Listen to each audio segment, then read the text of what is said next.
En los antiguos tiempos de Israel, durante el período de los jueces, el pueblo vivía atrapado en un ciclo de obediencia y desobediencia a Dios, marcado por la opresión de enemigos y súplicas por liberación.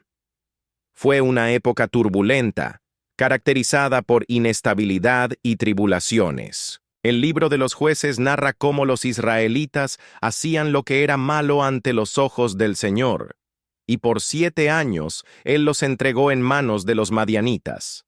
La opresión madianita fue brutal. Invadieron las tierras de Israel como una nube de langostas, devastando las cosechas y saqueando el ganado. El pueblo, antes próspero, se refugiaba en cuevas y montañas, temiendo por su propia supervivencia.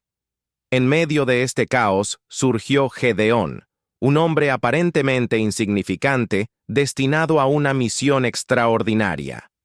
Jueces 6:11 describe la escena.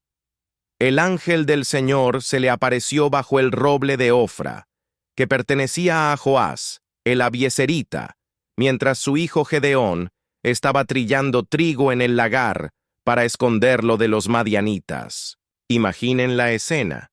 Gedeón, en un lugar destinado para el prensado de uvas, tratando desesperadamente de salvar algo de trigo para su familia, viviendo bajo el miedo y la incertidumbre que se percibían en el aire como una densa niebla.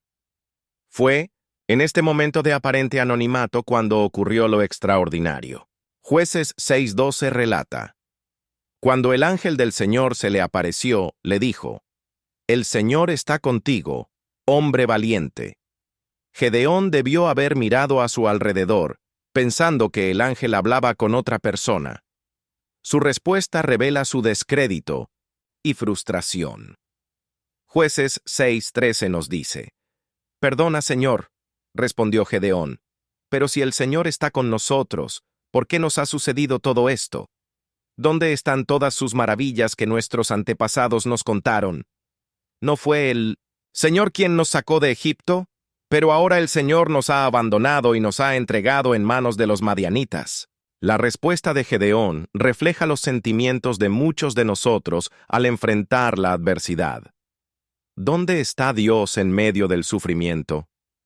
¿Por qué ocurren cosas malas si Él está con nosotros? Pero el ángel no vino a debatir teología, vino con una misión. Jueces 6:14 continúa: «El Señor se volvió hacia él y le dijo: Ve con esta tu fuerza y libra a Israel de la mano de los madianitas. ¿No te envío yo?». Gedeón, aún incrédulo, intenta excusarse. Se ve como el más pequeño de su familia, que a su vez es la más débil de su tribu. ¿Cómo podría él ser el elegido para una tarea tan grandiosa?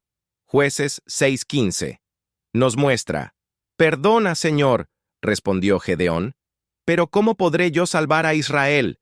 Mi clan es el más débil de Manasés, y yo soy el más pequeño en la casa de mi padre».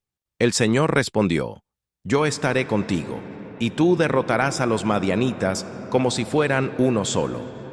La promesa de Dios es clara y poderosa. No depende de la fuerza de Gedeón, sino de la presencia y el poder de Dios mismo. Aún dudando, Gedeón pide una señal. Prepara una ofrenda de carne de un cabrito y pan sin levadura. El ángel del Señor entonces realiza algo extraordinario. Jueces 6:21 nos dice: «Con la punta del bastón que tenía en la mano, el ángel del Señor tocó la carne y el pan sin levadura. Un fuego subió de la roca y consumió la carne y el pan sin levadura, y el ángel del Señor desapareció». En ese momento, la realidad divina impactó a Gedeón con fuerza total. El texto en Jueces 6:22-23 nos dice: «Cuando Gedeón vio que era el ángel del Señor, exclamó: ¡Ay de mí, Señor Dios! Porque he visto al ángel del Señor cara a cara». Pero el Señor le dijo: «Paz a ti, no temas, no morirás». El llamado inesperado transformó a Gedeón. El menor de los menos fue elegido por Dios para una misión que cambiaría el curso de la historia de Israel. Su jornada de transformación, de ser un hombre temeroso escondido en un lagar, a un líder valiente de una nación, apenas comenzaba. Gedeón construyó un altar al Señor y lo llamó El Señor es Paz. Ese lugar en Ofra, antes símbolo de miedo y escasez, se convirtió en un memorial del encuentro transformador entre un Dios poderoso y un hombre común. El llamado de Dios a Gedeón fue claro, pero el joven guerrero aún luchaba con sus inseguridades. Aunque había erigido un altar al Señor, nombrándolo El Señor es Paz, Gedeón pidió más garantías antes de liderar a Israel contra los madianitas. La narrativa continúa en Jueces 6:36-37, donde leemos: Gedeón le dijo a Dios: Si vas a salvar a Israel por mi mano, como lo has dicho, he aquí que pondré una lana en la era. Si el rocío está solo sobre la lana y sobre toda la tierra, hay sequedad. Entonces sabré que salvarás a Israel por mi mano, como lo has dicho. Este pedido de Gedeón revela su persistente vacilación. Buscaba una señal tangible, algo que pudiera ver y tocar para confirmar la voluntad de Dios. Esto refleja la naturaleza humana, que a menudo busca pruebas concretas, incluso ante las promesas divinas. Lo que sucedió después fue extraordinario. Jueces 6:38 nos dice: Y así fue. Al día siguiente, Gedeón se levantó temprano y exprimió el vellón, sacando del rocío suficiente agua para llenar un cuenco. Imaginen la escena. Gedeón se despierta antes del amanecer, su corazón acelerado.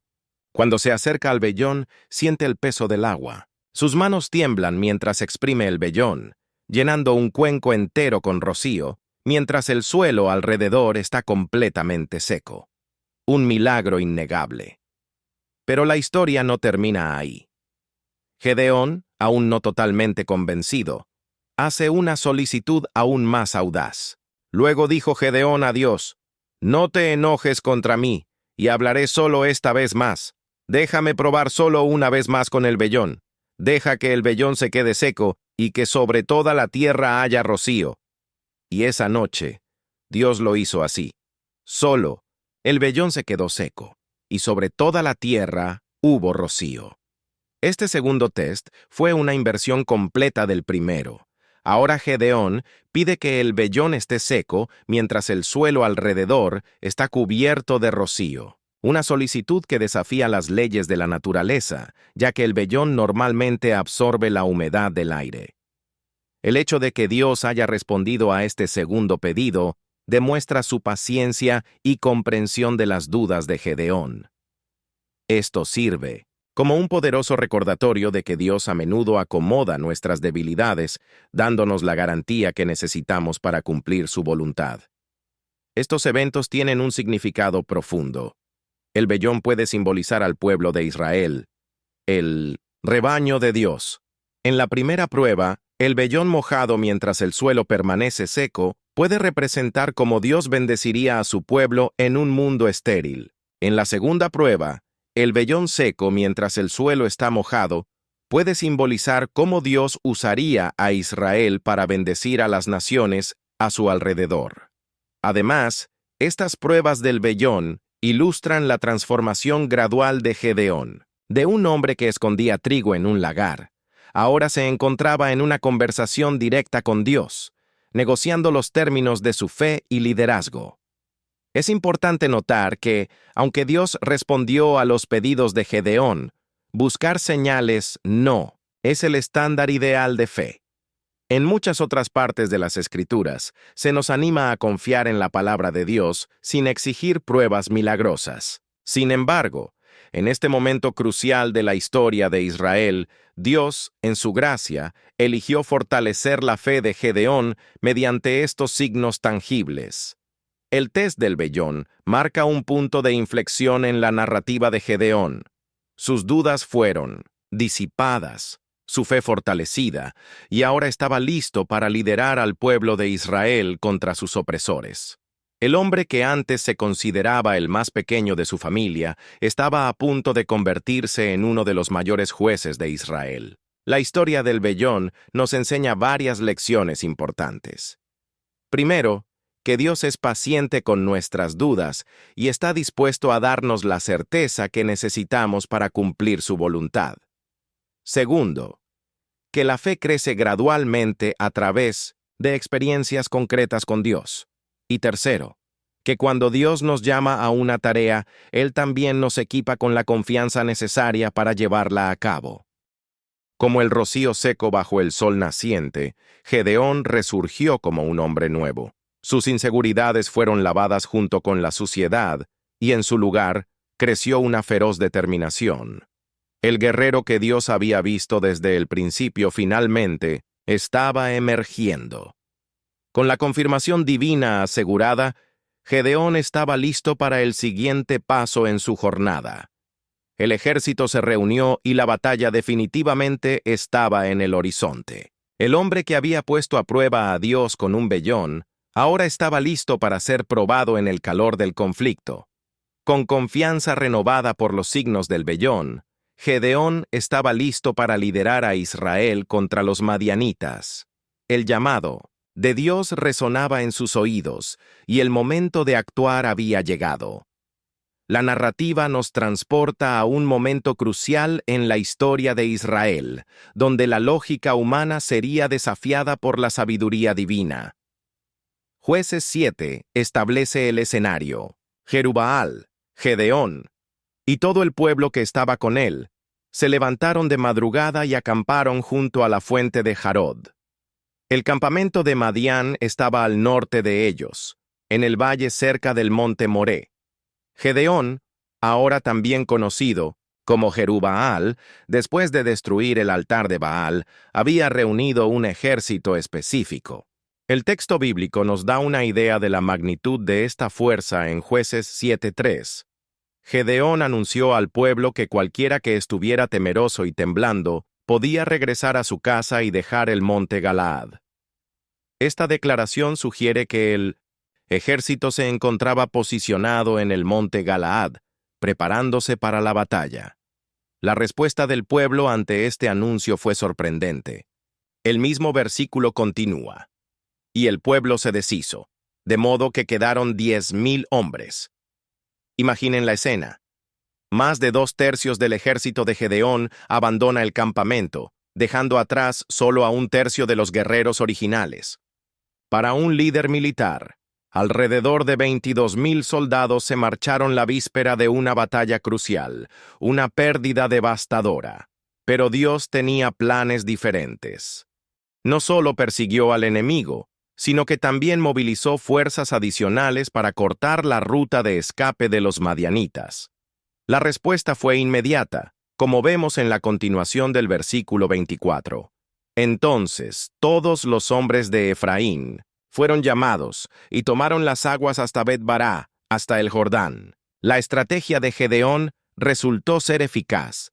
Jueces 8:5 relata: y prendieron a 2 príncipes de Madián, Orbe y Zebé, y mataron a Orbe en la roca de Orbe, y a Zebé en el lagar de Zebé, y persiguieron a los madianitas, y trajeron las cabezas de Orbe y Zebé a Gedeón más allá del Jordán. La captura y ejecución de estos líderes madianitas representó un golpe significativo contra el enemigo. Sin embargo, esta victoria generó gran discordia entre las tribus de Israel. Jueces 8 nos muestra el inicio de este conflicto. Y los hombres de Efraín le dijeron: ¿por qué nos tratas así? ¿Por qué no nos llamaste cuando saliste a la batalla? Y contendieron fuertemente con él. Este incidente con los efraimitas revela el orgullo tribal y el deseo de reconocimiento que a menudo amenazaban la unidad de Israel. Se sintieron excluidos de la gloria de la victoria inicial, aunque desempeñaron un papel crucial en la captura de los líderes. La respuesta de Gedeón demuestra su sabiduría diplomática. Jueces 8:23 registra: y él les dijo: ¿qué he hecho yo en comparación con vosotros? ¿No es mejor lo que queda de la cosecha de Efraín que toda la cosecha de Abiezer? Dios entregó en vuestras manos a los príncipes de Madián, Orbe y Zebé, ¿y qué hice yo en comparación con vosotros? Conviéndose esta respuesta hábil, Gedeón logró entusiasmar a los efraimitas, valorando su contribución y minimizando sus propias realizaciones. Esta habilidad para manejar los conflictos internos sería crucial para mantener la unidad de Israel durante y después de la campaña. Mientras tanto, la persecución de los reyes madianitas continuaba. Jueces 8:45 nos da una idea de la intensidad de esta persecución. Y Gedeón y los 300 hombres que estaban con él, agotados, pero aún persiguiendo al enemigo, llegaron al Jordán y lo cruzaron. Y dijo a los hombres de Sucot: «Dad pan a mi pueblo, pues están cansados, y yo sigo persiguiendo a Zebé y a Salmuna, reyes de Madián». Este pedido revela tanto la determinación de su pequeño ejército como las dificultades que enfrentarían. Estaban exhaustos, pero persistieron en la persecución, demostrando una notable dedicación a su misión. Sin embargo, la respuesta de los hombres de Sucot fue sorprendentemente negativa. Jueces 8:6 registra: «Y los príncipes de Sucot dijeron: ¿Acaso ya está en tus manos Salmuna y Zebé, para que demos pan a tu ejército?». Esta negativa no solo demostró falta de solidaridad, sino también falta de fe en la capacidad de Gedeón para completar su misión. La respuesta de Gedeón fue dura y profética. Entonces Gedeón dijo: «Cuando el Señor entregue a Salmuna y Zebé en mis manos, entonces rasgaré vuestra carne con espinos y abrojos del desierto». Gedeón esperaba una recepción similar en Penuel, como vemos en Jueces 8:8-9. Y de allí subió a Penuel y les dijo las mismas palabras. Y los hombres de Penuel le respondieron como los hombres de Sucot. A lo que Gedeón respondió: «Cuando yo vuelva en paz, derribaré esta torre». Estas interacciones revelan las complejidades políticas y sociales que Gedeón tuvo que navegar, incluso en medio de su campaña militar. No todos en Israel estaban unidos en apoyo de su misión, y algunos incluso mostraron hostilidad abierta o escepticismo. A pesar de estos contratiempos, Gedeón y sus hombres continuaron con la persecución. Jueces 8:10-12 nos da el resultado de esta persecución. Y Zebe y Salmuna estaban en Carcor, y su ejército tenía unos 15,000 hombres, pues todos los que quedaban del ejército de los pueblos orientales eran 120,000 hombres que sacaban espada. Y Gedeón subió por el camino de los hijos del oriente, y hirió al ejército, pues el ejército estaba desprevenido. Y huyeron Zebe y Salmuna, y los persiguió, y tomó todo el ejército. La captura de estos reyes marcó el fin efectivo de la amenaza madianita. Sin embargo, Gedeón aún tenía cuentas por saldar con aquellos que se negaron a ayudarlo. Jueces 8:13-17 describe cómo cumplió sus promesas con Sucot y Penuel. Y Gedeón, hijo de Joás, volvió de la batalla por el camino de Eris, y tomó un joven de Sucot, y lo interrogó. Y éste le escribió los nombres de los príncipes de Sucot, 77 príncipes. Gedeón luego se dirigió a los hombres de Sucot y les dijo: «He aquí a Zebe y Salmuna, a quienes me habéis desafiado, diciendo: ¿Acaso está en tus manos Zebe y Salmuna para que demos pan a tu ejército?». Entonces tomó a los príncipes de la ciudad y los castigó con espinos y abrojos del desierto, y derribó la torre de Penuel, matando a los hombres de la ciudad. Estas acciones de Gedeón, aunque puedan parecer duras por los estándares modernos, demostraron el cumplimiento de su palabra y establecieron su autoridad como líder de Israel. También sirvieron como una advertencia contra la falta de solidaridad y apoyo en tiempos de crisis nacional. Finalmente, Gedeón confrontó a los madianitas capturados. Jueces 8:18-21 relata este encuentro final. Y dijo a Zebe y Salmuna: «¿Qué hombres eran aquellos que matasteis en el Tabor?». Ellos respondieron: «Como eras tú, tales eran ellos, cada uno era como un príncipe». Y él dijo: «Mis hermanos eran ellos, hijos de mi madre. Tan cierto como vive el Señor, si los hubierais dejado vivir, no os mataría». Gedeón luego ordenó a su hijo Jeter que los matara, pero Jeter, aún joven, temió hacerlo. Entonces, Zebe y Salmuna le pidieron a Gedeón que los matara. Finalmente, Gedeón los mató y tomó los adornos que estaban en los cuellos de los camellos de los reyes. El próximo capítulo de su vida, después de la victoria decisiva sobre los madianitas, Gedeón se encontró en una posición de gran respeto y autoridad en Israel. Sin embargo, su legado estaría marcado por una mezcla de triunfo y tragedia, fidelidad y fracaso. El pueblo, impresionado por su liderazgo, hizo una propuesta sorprendente. Jueces 8:22 relata: Entonces los hombres de Israel dijeron a Gedeón: Domina sobre nosotros, tú y tu hijo, y el hijo de tu hijo, porque nos has librado de la mano de Madián. Si este relato tocó tu corazón, no olvides darle me gusta, compartir y suscribirte para más historias inspiradoras de la Biblia. Que la paz de Dios esté contigo.